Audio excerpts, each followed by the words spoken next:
Hello, folks. So, in this video, I'm going to talk about how we are limited by our own beliefs, right?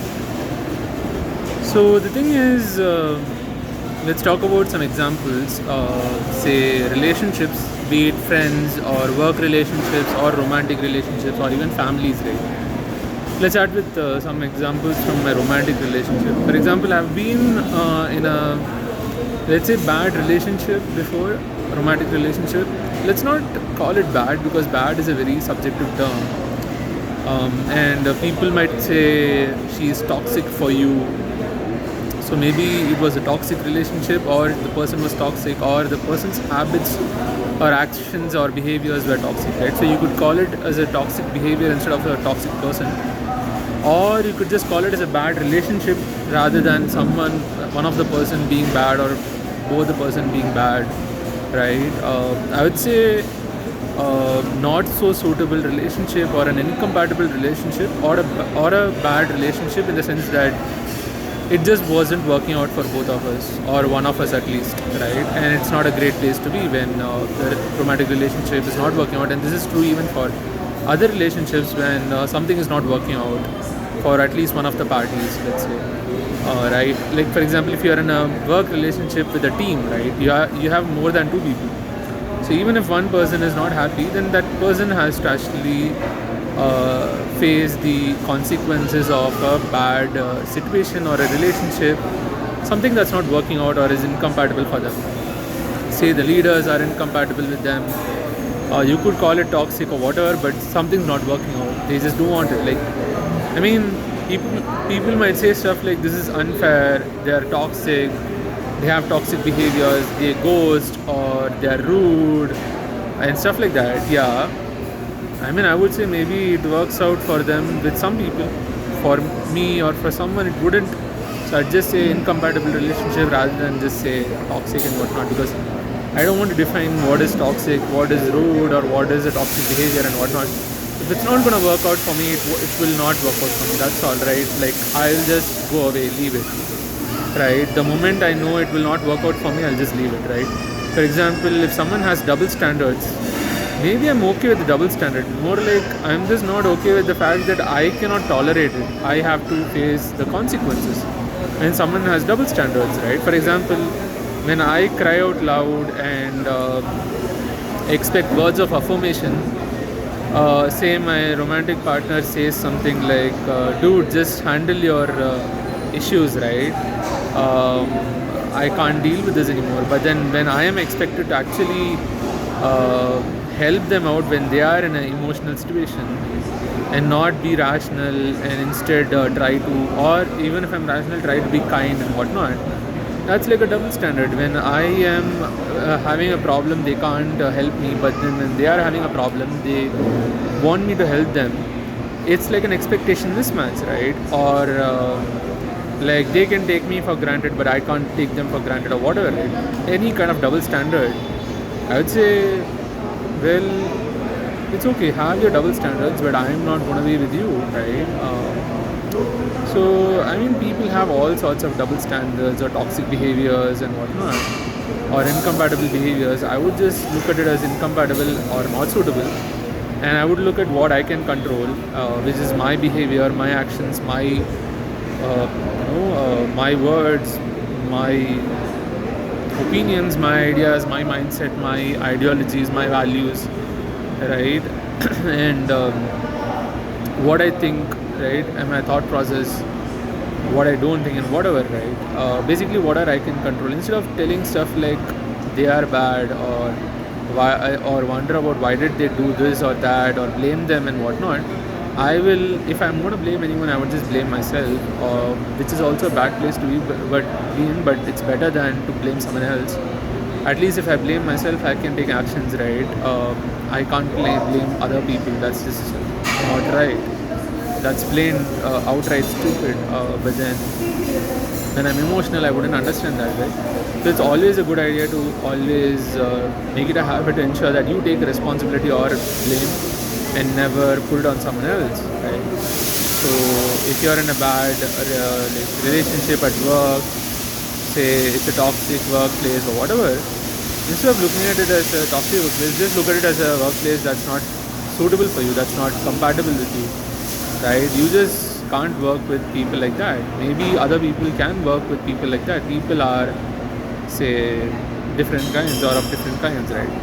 And then let's look at things like, for example, say, our own beliefs, right? For example, I used to be in the belief that it's very hard to find good women, right? Women who are kind, women who are understanding, empathetic, and all that. But the reality is, it's just that I met very few women in my life, and unfortunately, the primary caregiver in my life, my mother, my say my sibling, my sister, and many people, like say the dates that I went to, or say the relationships I have had, short ones and long ones. It all turned out that people were impatient with me, not empathetic with me, and I wasn't getting something or the other. For example, I wasn't getting enough words of affirmation, or I was actually getting a lot of rude comments and stuff like that, right? So, I mean, I'm expected to not expect good things, but then I'm expected to follow and provide good things, right? I mean, my therapist used to tell me, and still I believe he will tell me that he would tell me that every relationship, including something as holy as a mother-child relationship, is transactional. And if you have to pay a high cost, a high price for being in a relationship, any relationship, and your needs are not being met, and what you want versus what you're giving, it's like too imbalanced, then you just leave it, right? You just don't go for it, right? So yeah, I mean, I've been in a long term relationship where it was very bad. I was just being looked at with a lot of scrutiny. Whenever I had issues, I had to take care of it, but whenever they had issues, I had to actually be there for them. And my vulnerabilities, when I opened up with my vulnerabilities, they were actually used against me. And my vulnerabilities and my inabilities, for example, if I forget something, can and will be used against me. I mean, everything about love and any relationship is that, and trust in general is that you be vulnerable, and the moment you actually notice that it is getting used against you, then you just leave it. Because ideally, when you're being vulnerable, you are basically saying that I'm going to be vulnerable, and I'm going to be like, I know you won't use it against me because you love me. But then the moment you use it against me, and you do that multiple times, it's clear that you are using it as a weapon against me and not to be empathetic with me. So you're using my vulnerability against me, so I would rather just leave you rather than be with you, right? So yeah, I mean, but the reality is, like in recent times, for example, I mean, when it comes to reality about the thing about women being hard to find, good women being hard to find, the reality is I have met only very few women, right? This is for me, for someone who thinks that you are not I mean, the data, the real data or the true data is not everything that you have experienced. The real data or the true data is the whole of the world. You are probably looking at a very small sample, right? Very small sample of people, just the people who you have seen around you or experienced in your life and have had interactions with. That is a very, very small sample. You can't come to conclusions based on that. That's what I believe in. But then funnily, in some cases, for example, in this case where I think that very good women are hard to find, but the reality is it is easy to find. Like in the recent times on dating apps, I met two women who are very understanding and who are very caring, and yeah, I mean, they are very empathetic, and they actually provide words of affirmation, right? And they are not saying bad stuff, rude stuff to me, right? And I'm like surprised. I'm like, okay, so there are some people like this.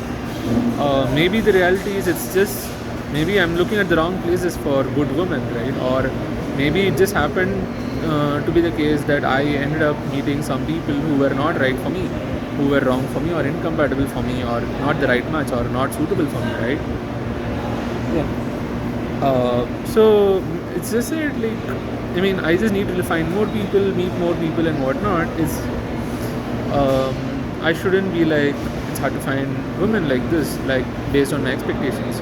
Maybe it is true, but then I'll never know until I have actually met and interacted with all the women in the world, right? So I should never come to conclusions like it's hard to find good women that are a good match, good and that are good match for me, that are suitable for me and compatible for me. And yeah, I mean, the same is true for even women. A lot of women think it's hard to find men who are good, but then they haven't actually met enough men. So they can come to conclusions thinking that they can't find a man.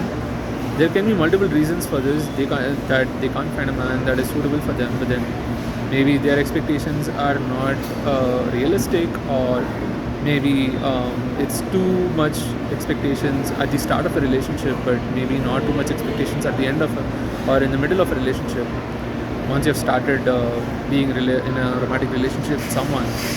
So yeah, I mean, and it's very important to be honest and to have a lot of honesty and honest conversations and being open and being vulnerable, so that people understand what you are thinking and what you're going through, or else it just becomes a game of hide and seek where one of the parties is being vulnerable and open and honest, and the other person is just using that vulnerability and honesty against them. So yeah, I mean, always take things at face value, and if the words and actions and behaviors are not matching, then just move on. You can't think about or worry about what the other person is thinking. It's hard to guess what the other person is thinking, but then if their words and behavior and their actions are not matching, then you can just move on.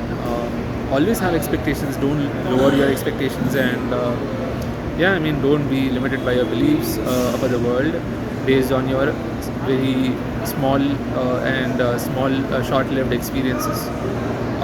Just believe that there's something great out there, and just keep looking.